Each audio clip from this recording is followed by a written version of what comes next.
Hello, welcome back to the channel. This is the Flymo Hovervac 270 in action.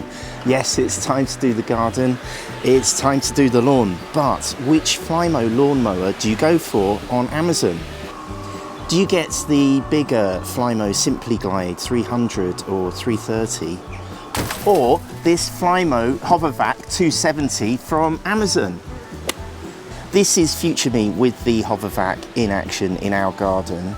And this is what it looks like when it arrives from Amazon. The new thing I'm trying to make your family happy is picking the best Flymo lawnmower on Amazon. This is a first impressions unboxing review of the Flymo Hovervac. And this is me mowing the garden in future happier times. So let's open this thing up. And it's, I can carry this. I'm not the strongest person in the world. Let's pull this out of the box. You get the handles and then obviously the main unit. Whoa. When it comes out of the box, if you lift this lid, inside we've got some crucial bits and pieces. There's the handle for removing the blade and some spacers and the nuts to put the handles onto the Flymo Hovervac. Now this is a constant bugbear. Flymo, if you're watching this, come on, can you make the instructions just a bit bigger? Think of your demographic. The first thing we'll need to do is to get the handles on. I'm doing this for the first time. I did put together the Flymo Simply Glide, which was quite straightforward. So first we'll put this bar on and I'll just squeeze it so they fit in the sides here, like this. And then we'll get these plastic bolt things. I'll just put that through. Can't do this with one hand. So I've just pushed the bolt through the two holes there, and then to lock it we'll push it through the final hole on this side. You have to really give it a squeeze to get it to click, to lock like that. I'll show you a bit more clearly on this side. So you put the bar in between the two bits of plastic there, get the plastic bolt, and we'll push that through the holes, and then, let me get the camera closer, then we want to squeeze this bolt all the way through till it clicks. And I'm doing this with one hand, so you will need two hands to do this, and you've got to go all the way till that clicks, otherwise it will fly out while you're mowing. There you go, it's more of a clunk. So now this is in place, and it means that it stays in this position, which is good because the arm stays up. And then if you want to hang it up, you can squeeze them together and it folds back, so you can hang it flush against the wall just by squeezing the bars there. Let's put the handlebar on top now. Should we keep the camera here? Let's keep the camera here. Whoa, I've lost all my bits. I've got to get this done before we've got a storm coming in, of course, because I'm trying to do something in the garden. So I've got to try and do this before it starts raining. If we get the handlebar, I think it's saying I've got to do this. Maybe it's to kind of take the slack, you know, so it doesn't put a strain on the cable there.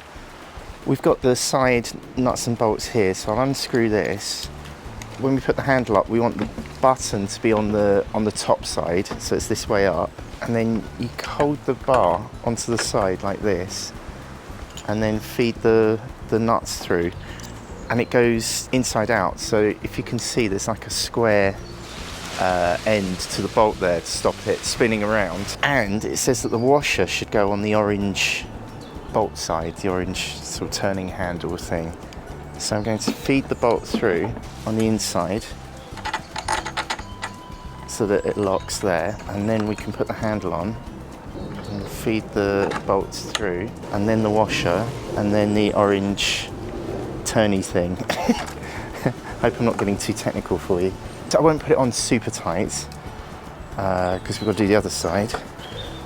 So the same deal here, we'll take the washer off, feed the bolts through, and make sure that the square part of the bolts locks into the square part of the hole, and then we'll put the washer on, and then the orange locking nut.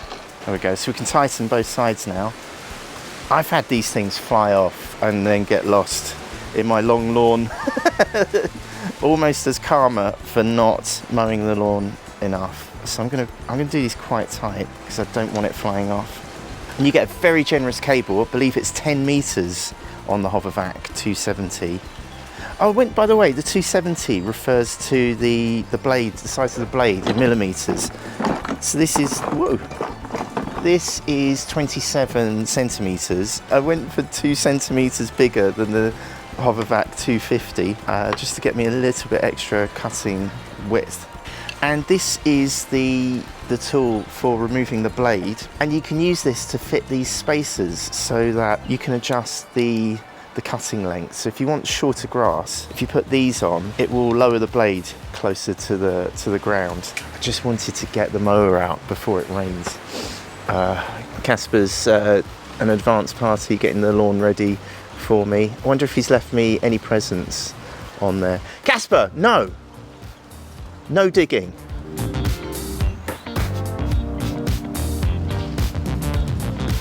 Good boy.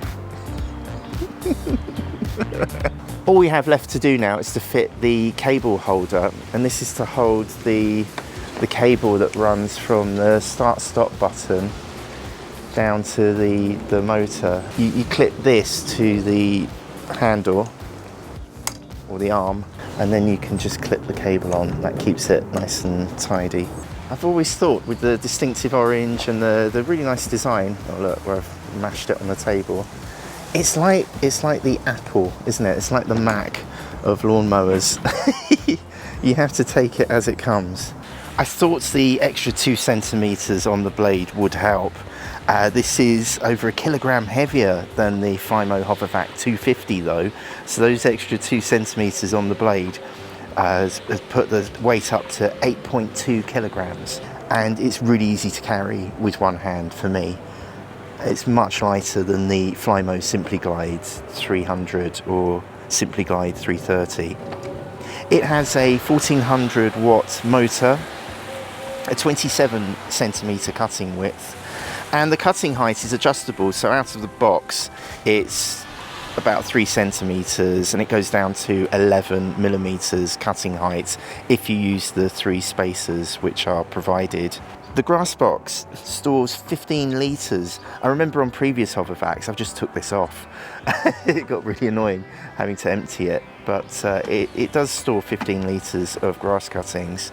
As I mentioned, there's 10 meters power cable, and if you've not used a Flymo before, it floats on a cushion of air. The spinning blade kind of elevates it and makes it sort of hover above the grass, so it makes it really highly manoeuvrable around the garden.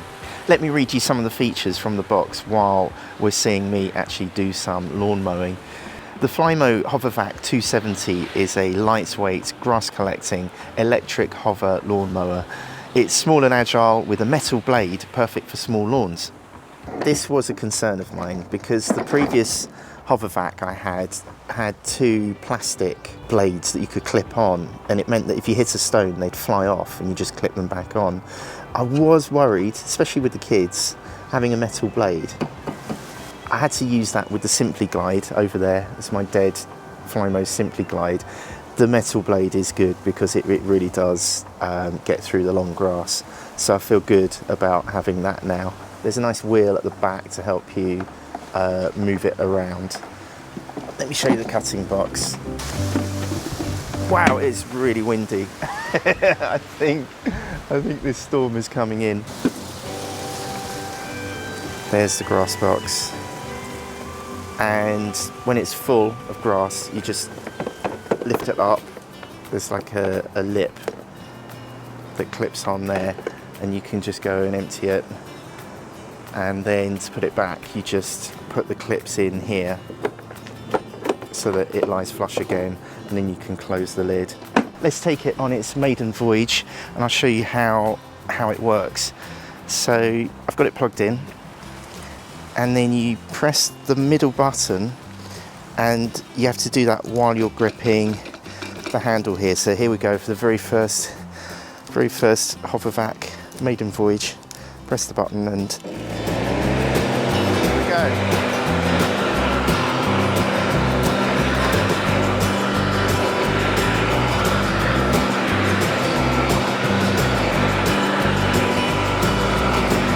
It is so easy to use, and it's really light. It's probably the lightest Flymo I've ever had, and I've gone through about 4 of these. And it's just gliding over the garden. You can see I'm getting it over the paving stones really easily. The blade doesn't even come close to making contact with the stepping stones, so you can get this over some hard patio. If you've got grass coming through your patio, you can run this over stones really easily. The hover is really good for it. Let me show you. It's starting to rain, of course. Just quickly, I'll show you what it's like getting it round our patch, around the washing line. This is really easy to throw around a garden, but if you want something a bit more powerful, or if your garden is a bit larger, I would probably go for the Flymo Simply Glide 300 or Simply Glide 330, but be aware that that mower is quite a bit more heavy and it takes a bit more strength to put around the garden. So if you're older, or maybe you don't have quite so good upper body strength, you'd probably want to go for the Hovervac rather than the Simply Glide. Casper, out! Out! Out! Got to do this first. Our garden is really challenging because of all the holes that Casper has kindly dug. His gardening experience means that it's like mowing the craters on the moon, or after a bad day at the Somme. But the good thing with the Flymo is that it kind of glides over all of that. It's starting to rain now. Call it a day. I am calling this a Dad Delivers success. Say hi in the comments, and thank you for hitting the thumbs up or the subscribe button. It really helps me to keep this channel going. And right here is what YouTube knows you're going to love watching next. Can you please help my daddy get 10,000 subscribers? Just click on his face. Thanks, bye. Alright, this is going to be the proper one, right?